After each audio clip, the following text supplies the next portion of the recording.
Hello दोस्तों, good morning, Radhe Radhe, जय श्री श्याम। कैसे हैं आप सभी लोग? जय माता दी दोस्तों। हम सभी लोग अच्छे हैं और आशा यही करूँगी आप सभी लोग भी अच्छे होंगे।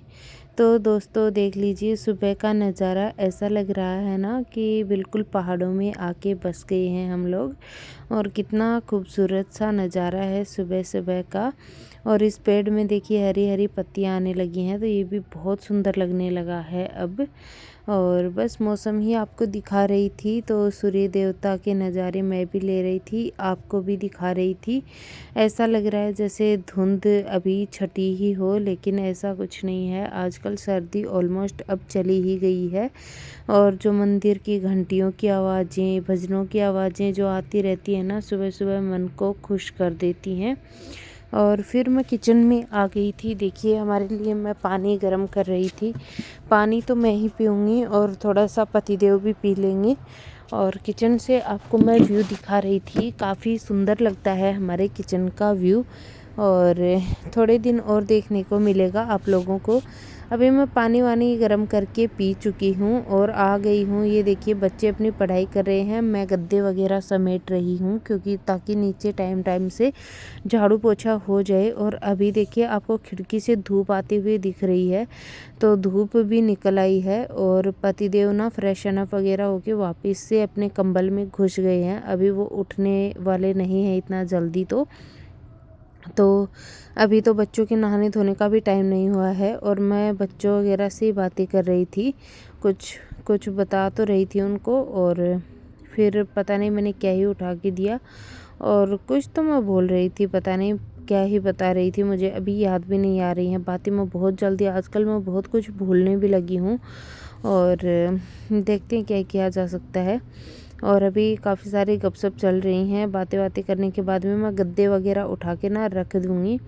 अभी रात में भी आजकल पतिदेव का काम ऐसा हो गया है ना, होटल वगैरह का, तो वो रात में भी लेट आते हैं। तो फिर उस वक्त तक भी मुझे नींद आने लगती है, तो फिर मैं सो ही जाती हूँ। बातें नहीं हो पाती हैं ज़्यादा, बिजी रहने लगे हैं आजकल वो। और अभी सुबह का टाइम मिल जाता है हमें 2-3 घंटे आराम से बातें बातें करने में। और ये देखिए वो जब तक आराम अभी कर ही रहे हैं, तो मैं भी फटाफट से झाड़ू निकाल लूँगी, क्योंकि सुबह सुबह ना फिर झाड़ू पोछा भी कर लो ना बच्चों के जाने से पहले, तो भी सही रहता है। तो मैंने कोशिश तो यही की है कि मैं उठने के बाद में बिल्कुल भी आराम ना करूं, तुरंत के तुरंत अपने कामों में लग जाऊं। क्योंकि मुझे आज खेत में भी जाना था, मेरी बहन आई हुई थी ना, तो फिर मैंने सोचा चलो खेत में भी घूम के आएंगे। तब तक अभी फ़िलहाल पहले काम कर लेते हैं, घर के सारे ख़त्म। और काम हो जाएंगे तो फिर काफ़ी चीज़ों में आसानी अपने आप ही हो जाती है।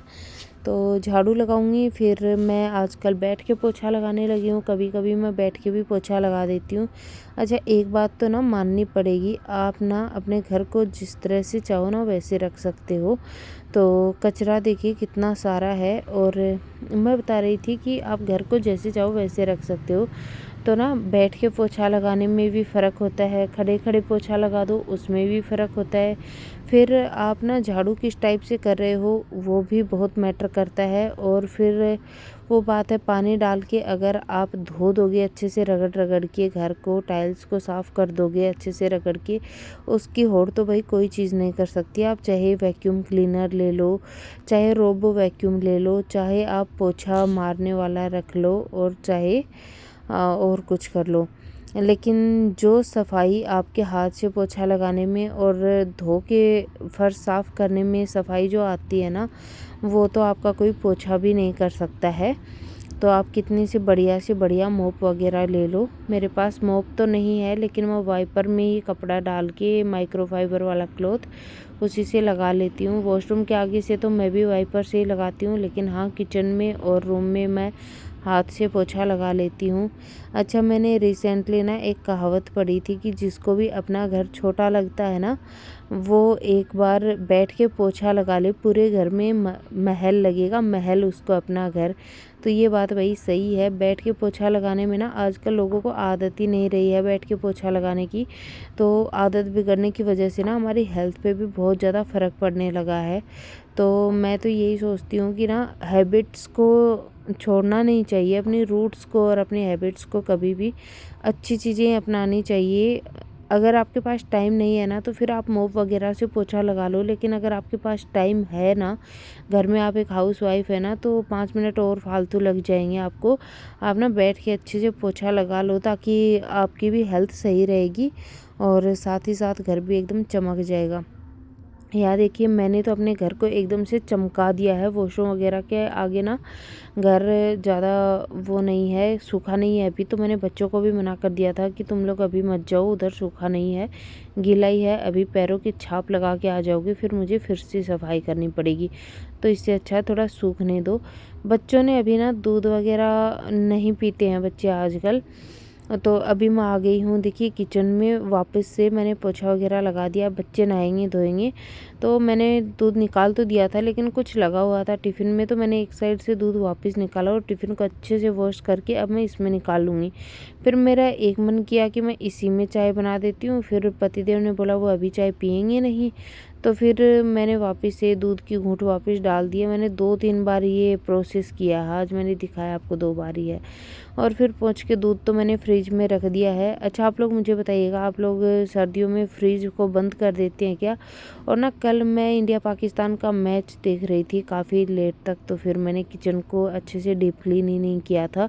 तो देखिए रात का किचन यूं ही रखा हुआ है, तो मैं अब फटाफट से किचन को क्लीन कर लूँगी। और मुझे कोई वैसे तो आलस नहीं आता है, लेकिन हाँ रात में किचन वगैरह सब कुछ अच्छे से क्लीन करके सोना चाहिए।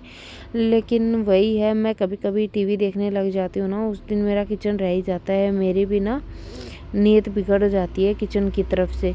तो मैं कोशिश करती हूँ कि तुरंत के तुरंत हो जाए तो हो जाए, फिर रह जाता है ना तो फिर मेरे भी बस की बात नहीं रहती है, फिर आलस मुझे बहुत आता है। किचन तो क्लीन करने के नाम से, बर्तन वर्तनों के नाम से तो मैं 2-2 कोस दूर भागती रहती हूँ। और फिर कल रात में ना बर्तन वर्तन ज़्यादा नहीं थे, तो बर्तन तो सारे क्लीन कर दिए थे मैंने। अभी पानी वानी किए, पानी पिया है बच्चों ने, और थोड़ा इधर उधर के बर्तन निकले हैं कुछ सब्जियों वगैरह के, वही हैं, और कुछ भी नहीं था बर्तन तो। बट हाँ, मैं किचन को पोंछना भूल गई थी। मैं सच बताऊं आपको तो मैं भूल ही गई थी कल, क्योंकि कल रात में मैंने ज़्यादा डिनर का काम भी नहीं किया था। बच्चे तो दावत में चले गए थे, हस्बैंड होटल से खाना खा के आए थे, बस मैंने ही खाना खाया था। तो लेकिन मैं भूल गई थी, फिर आपको ये चीज़ मैं बता रही हूँ। तो इसी वजह से सुबह सुबह जब मैंने देखा कि किचन थोड़ा सा मैसी है, तो मैंने अच्छे से सब कुछ फिर पोंछ दिया, क्योंकि एक बार तो मैं वाइप करती ही हूँ किचन को सुबह सुबह उठ के। तो फिर मैंने सोचा चलो अब अच्छे से वाइप कर लिया जाए, मुझे कोई आलस नहीं था। अच्छा, मेरी नींद अच्छे से पूरी हो जाती है ना, तो मेरा काम में बहुत मन लगता है। मैं ना बहुत ज़्यादा अर्ली मॉर्निंग पर्सन भी नहीं हूँ, और बहुत ज़्यादा लेट लतीफ़ी वाली पर्सन भी नहीं हूँ कि मैं 10 बजे तक सोई ही रहूँ। हाँ, मुझे नींद होती है तो मैं नहीं उठती हूँ ज़्यादा जल्दी, लेकिन आजकल मैं अपने रूटीन को बराबर से फॉलो करने की कोशिश कर तो रही हूँ। अब देखते हैं कब तक ये कितना फॉलो हो पाता है और कितना मैं फॉलो कर पाती हूँ। अभी देखिए थोड़ा सा आटा ना लगा हुआ ही रखा था रात का, क्योंकि मैंने बताया बच्चे तो दावत में चले गए थे, पतिदेव होटल से खाना खा के आए थे। तो फिर मैंने आटा लगाया था अपने लिए, फिर मैंने 2 रोटियां अपने लिए सेकी और बाकी की मैंने छोड़ दिया था आटा कि पतिदेव खाएंगे तो मैं सेक दूंगी। फिर आटा बच गया है तो मैं बच्चों के लिए पराठे सेक दूंगी, वो नाश्ता करेंगे अपना। और सही रहता है, आजकल आटा इतना ख़राब वगैरह नहीं होता है। नहीं तो फिर मैं गाय के लिए मोटी सी रोटी बना दूंगी, मतलब बना देती हूँ। फिर हमारे यहाँ गाय की गाड़ी आती है, मैं गाय को डाल देती हूँ फिर चारे के साथ। और अभी भी मैं पतिदेव बोल रही थी लाओ बच्चों के कपड़ों में, स्कूल ड्रेस में प्रेस मैं कर देता हूँ, लेकिन वही है कि प्रेस ना चिपकती बहुत है कपड़ों में, तो फिर इसी वजह से। तो बोल रही थी कि तो लग रही है कपड़ों में, तो मैंने बोला ये आपसे नहीं होगी, मैं ही कर देती हूँ। और ये मैंने कल कैंटीन से घी मंगवाया था, तो घी ख़त्म हो गया था, मैंने बताया भी होगा आपको। तो फिर ये गोकुल ब्रांड का घी है शायद जो मैंने मंगवाया है, और अभी इसमें से मैं थोड़ा सा घी निकाल लूँगी और फिर मैं बच्चों के लिए बनाऊँगी पराठे। तो चलिए पराठे वगैरह सेक लेते हैं, फिर बच्चों के लिए लंच बॉक्स वगैरह पैक करूँगी। और 2 चम्मच मैं घी के निकाल लूँगी। ये घी हमें 1-2 दिन बहुत है, बाकी कम है जैसे कि तैसा रख दूँगी। और घी वगैरह ऐसी चीज़ें होती है ना, इनको इसी तरह से निकालना चाहिए, क्योंकि अगर अब मैं पराठे बनाऊँगी तो आटा लगेगा, और आटे से लगी हुई चम्मच को अगर मैं डब्बे में डालती एक तो गर्म हो जाती है और प्लास्टिक का डब्बा था, और दूसरा वो घी भी फिर स्मेल करने लगता, जल्दी ख़त्म करना होता उसको। और अब आराम से आप कितने दिन भी इस घी को चला सकते हो। हमारे तो ये 10-15 दिन ही काम करेगा, बाकी ख़त्म हो जाएगा 10-15 दिन में तो। और यहाँ फिर मैं बाहर चली गई थी, पता नहीं क्या ही करने जा रही थी इतना जल्दी जल्दी फ्रिक्वेंटली।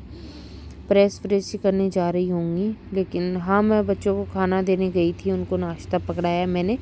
तो बच्चे नाश्ता वगैरह अपना फिनिश करेंगे। और दूध वगैरह आजकल वो नहीं लेती हैं। अब जैसे जैसे गर्मी आएगी ना, बच्चों में दूध की हैबिट छूटी जाती है, बिल्कुल दूध नहीं लेती हैं लड़कियां दोनों ही।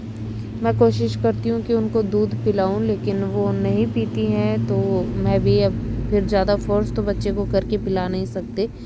और मैं सोचती हूँ बच्चे सुबह सुबह खाना खा के चले जाए ना, तो फिर वो काफ़ी देर तक फुलफिल रहते हैं।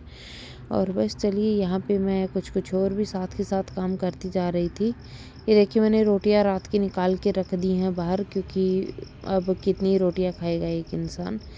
तो ये देखिए, मैंने एक रोटी मैं वापस से रख दूँगी, उसके ऊपर रखूँगी सारी रोटियां, ताकि ये जो घी इसमें से झड़ झड़ के गिरे ये रोटी को लग जाए, ताकि मैं गाय माता को रोटी दे दूँगी। ये सारी रोटियां जितनी भी बची हुई हैं, और अभी ये जो आटा बच जाएगा ना, इसकी भी जितनी रोटियां मुझे बनानी है उतनी बनाऊँगी। बाकी की रोटियां मैं गाय माता के लिए बना के रख दूँगी। हमारे यहाँ गाड़ी आती है तो वो ले जाएंगे भैया गाड़ी वाले। तो चलिए बना लेते हैं फटाफट से। आप लोग मुझे बताइएगा, आप लोगों का मॉर्निंग रूटीन कितने बजे से शुरू होता है और कैसा होता है। मैं ना सुबह सुबह आप लोगों से फ्रंट कैमरा में बात नहीं कर पाती हूँ। एक तो बच्चे ना इतना ज़्यादा शोर करते हैं, सुबह सुबह स्कूल वगैरह जाते हैं ना, तो रेडी वेडी होते हैं, तो उनको कभी कुछ चाहिए होता है, कभी कुछ। और फिर पतिदेव के कॉल्स भी सुबह सुबह ही शुरू हो जाते हैं, तो फिर उनको भी डिस्टर्ब होता है, तो फिर मैं नहीं करती हूँ। और फिर बाहर आके जब मैं शूट करने की कोशिश करती हूँ, तो फिर बाहर तो मंदिर की घंटियाँ, मंदिर में भजनों की आवाज़ें, फिर कॉपीराइट का इशू, एकदम क्लियरली भजन आते हैं। अगर थोड़ा बहुत कुछ धम धमाम आए तो फिर सोचे इंसान, लेकिन क्लियरली म्यूजिक आएगा तो फिर कॉपीराइट का इशू तो रहता ही है। ऑलरेडी 2 स्ट्राइक आ चुकी हैं चैनल पे, तो मैं रिस्क नहीं ले रही हूँ। खैर चलिए, देखते हैं। बाकी अभी पराठे वगैरह बन जाएंगे, तो आज मैंने बच्चों को लंच बॉक्स में भी पराठे दिए थे। बाकी खुशी की क्लास में पराठे अलाउड नहीं है, लेकिन कभी कभार अलाउड है। मैं डेली पराठे देती भी नहीं हूँ, उसको डेली के लिए पसंद भी नहीं है। तो चलिए बच्चों को भी नाश्ता करवाते हैं, और फिर बच्चों के लिए लंच बॉक्स भी पैक कर देंगे जल्दी जल्दी से। और बच्चों को मैंने दिया है, ये छोले की सब्ज़ी है और पराठे और साथ में दही, ये 3 चीज़ें दी हैं बच्चों को मैंने खाने के लिए। और 3 कोट वाले मैं पराठे बना रही हूँ, बहुत ही टेस्टी लगते हैं मुझे भी ये पराठे। मेरा बहुत मन करता है पराठे खाने का। ये जब भी पराठे बनते हैं ना, ट्रायंगुलर वाले, ट्रायंगल वाले, तो ये तो मुझे बहुत पसंद है, मेरे फेवरेट हैं। बचपन की यादें जुड़ी हैं इनसे। मेरी मम्मी ना हमें पराठे बना के दिया करती थी। मैं मेरा भाई जाते थे स्कूल में, तो वहाँ हम लोग खाना खा के लेके जाते थे। मेरी मम्मी को इतना काम होता था ना, फिर भी वो हमारे लिए ना, हमारी मम्मियाँ ना कितनी मेहनती थी ना, थी क्या, अभी भी हैं। मम्मियाँ जब हो जाती है ना, बहुत मेहनत करती हैं हम लोग, लेकिन वही एक हाउसवाइफ की मेहनत को ना बहुत ज़्यादा नज़रअंदाज किया जाता है। मैंने बहुत जगह पे ऐसा देखा है कि तुम तो करती ही क्या हो, तुम्हारा काम ही क्या है, तुम तो घर में ही रहती हो, तुम कुछ नहीं कर सकती। क्यों भाई, आप लोग मतलब आदमी लोग होते हैं ना, ये 2 रोटी कमा के क्या लेके आते हैं, तो फिर वही बात हो जाती है। मैंने बहुत लोगों को ये सारी बातें कहते सुना है। खैर चलिए छोड़ते हैं, अपना तो ठाठ ही ठाठ है भाई। हमें तो ना तो कोई ये रोकने वाला है ना टोकने वाला है, तो अपनी ज़िंदगी तो मज़े में है। बाकी पूरी दुनिया तो नहीं सुधर सकती है दोस्तों, ये बात हम लोग कह सकते हैं। तो कुछ अपवाद हैं, वो अपवाद तो रहेंगे ही दुनिया में। बहरहाल वीडियो पे वापस आते हैं, तो देखिए मैं बच्चों को एक पराठा और दे के आऊँगी, और बाकी गाय माता के लिए रोटियां बना के रख दूँगी। आज फ्रंट में बात नहीं कर पाई, तो मन में ना एक मलाल सा ही रह गया कि आप लोगों से बातें नहीं हुई। और फिर मैं खेत में चली गई, मेरी बहन और उसकी बेटी आई हुई हैं, तो उनसे मिलने के लिए, थोड़ी गप्पे सप्पे मारने के लिए चली गई। और आजकल मैं थोड़ा बिजी चल रही हूँ, तो व्लॉग ना, मंडे को व्लॉग आ ही नहीं पाए, तो सॉरी दोस्तों। बाकी मैं ट्यूसडे से कंटिन्यू रहूँगी, वीडियोस लेके आऊँगी डेली के डेली। और बस आप लोग मेरे वीडियोज़ यूँ ही देखते रहिए, ज़्यादा से ज़्यादा वीडियोज़ को सपोर्ट करिए। और बस मैं मिलती हूँ कल नए व्लॉग के साथ आप लोगों को। आज का वीडियो यहीं तक था, यहीं पे एंड करती हूँ वीडियो को। Thanks for watching my video पसंद आए तो चैनल को सब्सक्राइब, वीडियो को लाइक और शेयर कर दीजिएगा। अपना वैल्यूबल फीडबैक कमेंट बॉक्स में दीजिएगा। बाकी अपने बड़े छोटों में प्यार बांटिए। खुश रहिए, स्वस्थ रहिए, मस्त रहिए। कोई भी आपके घर में कुछ भी छोटा बड़ा काम करता है तो उसको अप्रिशिएट कीजिए। बाकी चलिए दोस्तों, आज यहीं तक, मिलते हैं कल। Thanks for watching, bye bye.